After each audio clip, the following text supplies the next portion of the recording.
everybody, Hollywood Howie here. This is our first episode of Music Valley News, and we are here at the famous John A's, right here in Music Valley, and I'm here with Joe Hobbs, and we're going to be talking about the history of Music Valley. How you doing today, Joe? Doing great. How you doing? I'm doing great. You know, I've been here 8 years, and I've been coming down here to the Valley. When I went down to Broadway a few times, and then somebody told me about Music Valley. And I come out, and one of the first places I went to was, of course, the Nashville Palace, and then scoreboards, and eventually I made it over here to John A's. Well, good. And it looks a lot different now. Did quite a bit of remodeling. Remodeling. My dad died a year and a half ago, 91, and we planned on doing it before he passed, and we, with all the complication stuff, we waited after that. Right. Reopened it right in the middle of this COVID. So everything's starting to pull together now, but we're tickled to death the way it's come down. Right. Now, you know, as I look around, you know, I see right over here, the original Nashville Palace, Jerry Reed's Nashville Palace. Can you tell us a little bit about how that came about? Well, let me go back just a little bit. Okay. This used to be Rudy's Farm. And Dan and Frank Rudy owned it, and they had a sausage business, one of the biggest in the South probably. Well, they called my dad up one time. Him and his partner Louis McRedmond owned a hotel down here on Bradley Parkway. So Frank and Dan were getting bombarded with these large hotels wanting to build a hotel on their property because Opryland theme park had just opened. Right. So they called my dad up and wanted to know if they go in partners build a hotel down here. And so Dad got his partner, Lewis, went down there. They met in the field. My dad showed them how big 2 buildings would be. They shook hands in the middle of that field. They walked away, started construction on it. Probably didn't have a signed contract. They almost got it finished. But we built that, I think, in '75. And then in '77, we built the Nashville Palace. And Jerry Reed I think he just finished Smoking the Bandit. And Jerry was just funny as he could be. Dad approached him, wanted to know if he could want to go in partners with them, and just basically use Jerry's name, and Jerry not put up any money. But Jerry had to perform so many times a year. Right. Well, Jerry enjoyed the bar more than most people. After the first year, I think Jerry got up. He had performed like 2 or 3 times during the year, and my dad said, "Jerry, you know, this just isn't working out too good." He said, "Why don't we just be friends, part ways?" And so we took the name Jerry Reed off of it, and it just became the Nashville Palace. And where the Nashville Palace is now used to be a car museum. Wow. And the Nashville Palace used to be up on the corner where Caney Fort restaurant is. Right, right. So we built that in '77, and every year we build a different building down here. I think we built a car museum where the palace is now. We probably built that in '82, somewhere around there. But Dad had a lot. My dad was in World War II when he was 15. He paid a hobo 50 cents to sign his mom's name to the paper. And he went in and he had an 8th grade education. But I'm gonna tell you, not because he's my dad, but he's one of the smartest businessmen I ever met. Yeah. He didn't get burnt too many times, and if he did, whoever burned him would regret it. Oh, I bet. Now, right behind us, if we can get a shot of this, there's probably going to be people see this and go, "Who is Randy Ray?" Well, Randy Ray is Randy Travis. And I'll let Joe tell us. His name is really Randy Trawick. Oh, okay. And we had his first paycheck from the Nashville Palace somewhere. I don't know what we did with it. But Randy,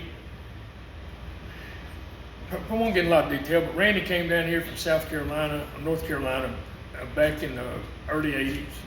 And his manager, who eventually became his wife, Liv Hatcher, she brought him down here.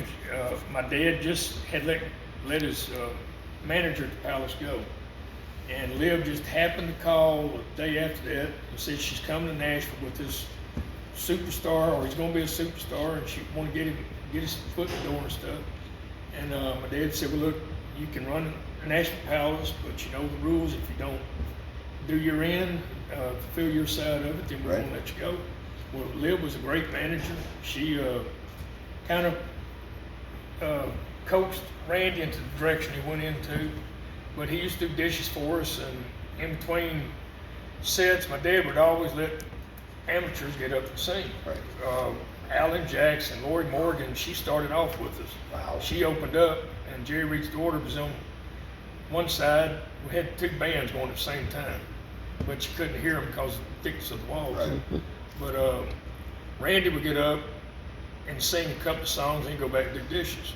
And then eventually they got him where he would do more singing than he would dishes, and then he got where he was just singing, and had his own. We had a band for him and stuff, and you know LD. Right. Well, he played for the house band, and when Randy made it big, they asked if LD go with him. Right. Dad said by all means, if he Well, could yeah. increase himself, let him go.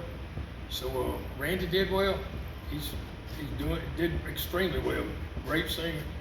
Now, you know, I can obviously, John was a sports guy, and I've seen all the old pictures of him with Tommy Lasorda. Was he that big of a Dodgers fan? Because I'm a Yankee man myself, but John, I'm sorry if you're listening.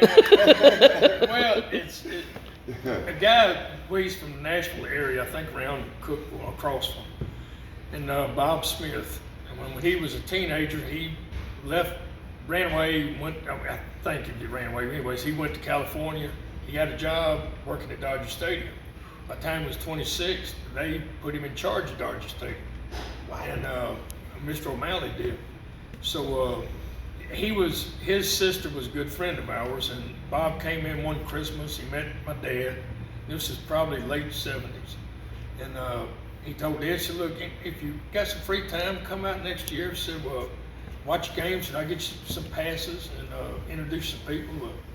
Dad went out, I think that next year they're going into the Dodgers playing in the series. And Dad flew out there for that, and Bob took Dad into Tommy's office, and they just clicked. I mean, it was just like they both love people, they love to drink, they love food, they love to party, and they just got along great together. And, from all the pictures I've seen, that's obvious. Yeah. Yep. My brother and I went out to Tommy's 90th birthday 3 years ago, and then, as you know, Tommy passed away a few months ago. Right. But just good long friendships. Yeah, I looking on the walls and seeing all these pictures of all these legends, and I've been lucky enough in my 8 years to get to know quite a few of them, and like Jeannie Seeley, and got to meet Charlie Pride and old Shotgun Red. Well, you know, back in the day when we had the Palace, it would not be anything to go in there and see any of the country music or the Grand Ole Opry stars. Right. I mean, just about all of them came in there. But you go in there sometimes, it wouldn't be anything to see Johnny Cash or George Jones or Alan Jackson used to work across the street at the Gaylord, at the Opryland theme park. Wow. And he would come over on occasions, and like I said, Dad would let people that he knew sing pretty good Right. get up and sing, and Alan would come in and ask the band leader, Steve Hill, said, Alan, you care if I sing tonight? And I remember one time Steve's going, Alan, I don't have time for you right now, just come back later on. He said, well, I'm gonna sleep out in my van, can you wake me up when it's my turn? So go wake him up. Alan come in and sing, but just a lot of fond memories. You being a baseball fan, you know who Joe West is? Oh, yes. Umpire Joe West. Oh, yes. Well, he sings also, and Joe is a real close friend. Wow. I mean, he is just super close to us. As a matter of fact, we have a book I'm going to give you written about Dad. Oh, awesome. And Joe did the forward in the book. But Joe, this year he'll celebrate the most games umpired by umpire in history. I think he's umpired another 25, 30 games. He'll break the record. Wow. That's a long time. Yeah.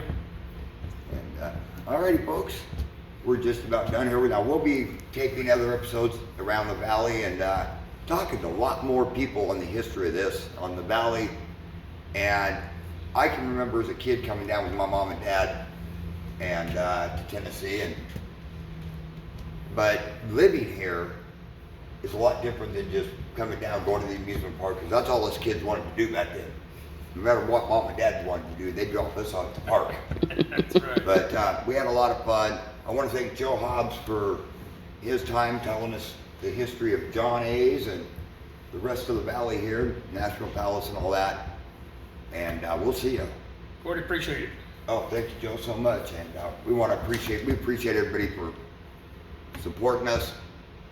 And we'll see you real soon.